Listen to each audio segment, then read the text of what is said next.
નમસ્કાર મિત્રો, જય માતાજી, જય શ્રી કૃષ્ણ। તો આજે હતો શુક્રવાર અને આપણે આજે લેટ ઉઠ્યા। જોઈ લો મિત્રો કેટલા વાગે ઉઠ્યા અને પછી બહાર આવ્યા તો જીલુ સૂપ પીતી હતી।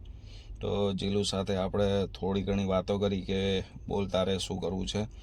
તો જીલુ કે પપ્પા વેકેશન પડ્યું, ઘણા દિવસ થઈ ગયા, ક્યાંય ફરવા લઈ જાઓ, મને કંટાળો આવે છે। તો પછી આપણે વિચારી લીધું કે ક્યાં ફરવા જઈશું। તો એટલામાં યાદ આવી ગયું તો ભાઈ અમારા મોટા ભાઈને ફોન કરી દીધો કે ક્યાંય ફરવા જવું છે આપણે, અને વાત કરી તો કે વાંધો નહીં, સાંજે આપણે ચર્ચા કરીએ છીએ। અને ફરવાનું નામ સાંભળી ઢીંગલીબા તો અમારા ખુશ થઈ ગયા ભાઈ। અને ગાડી ગંદી હતી તો પછી આપણે કાર વોશ માટે પહોંચી ગયા ભાઈ, કારણ કે કાર સાફ હોય તો ફરવાની વધારે મજા આવે।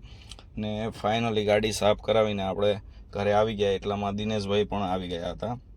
તો પછીથી આપણે ચર્ચા કરી અને ક્યાં ફરવા જઈએ સરપ્રાઈઝ છે, કારણ કે અત્યારે કહીશ તો મજા નહીં આવે તમને મિત્રો।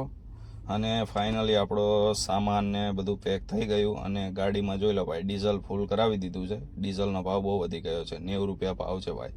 અને રાત્રે 12 વાગે પણ જુઓ મિત્રો, અમદાવાદમાં આટલો જ ટ્રાફિક હોય છે।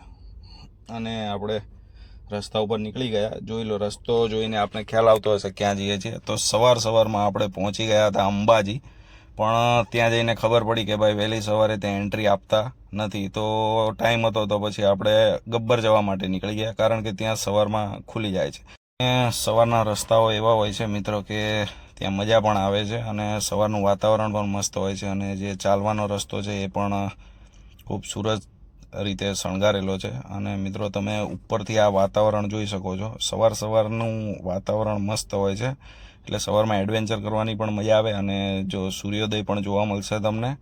પણ એની માટે તમારે સવારે ત્યાં પહોંચવાનું રહેશે અને તમે જોયા જ કરો, વાતાવરણ એવું જ હોય છે મિત્રો। અને ફાઇનલી આપણે ગબ્બરના ટોચ ઉપર પહોંચી ગયા, અને એવું કહેવામાં આવે છે કે કૃષ્ણ ભગવાને આ જગ્યાએ બાબરી કરાવેલી હતી। અને ફાઇનલી તમને જો ગબ્બરના જ્યોતના પણ દર્શન કરાવી દઈએ। તો આપણે જ્યોતનો વિડીયો એટલા માટે વધારે લીધો છે કે ભાઈ બધા મિત્રો આપણે શાંતિથી દર્શન કરી શકે। જો દર્શન થઈ ગયા હોય તો જય અંબે લખવાનું ના ભૂલતા મિત્રો, કારણ કે આ અખંડ જ્યોત છે અને જ્યોતની દર્શન કરનારાની દરેક મનોકામના પૂર્ણ થાય। પછીથી આપણે નીચે આવી ગયા, નાસ્તો બાસ્તો કર્યો અને આપણે ફાઇનલી આપણે બીજા લોકેશન પર જવાનું છે, ત્યાં જવા માટે નીકળી ગયા। અને અહીંયાના દર્શન નથી કરાવી શકતો, કારણ કે ત્યાં કેમેરો એલાઉડ નથી, તો માફ કરજો મિત્રો।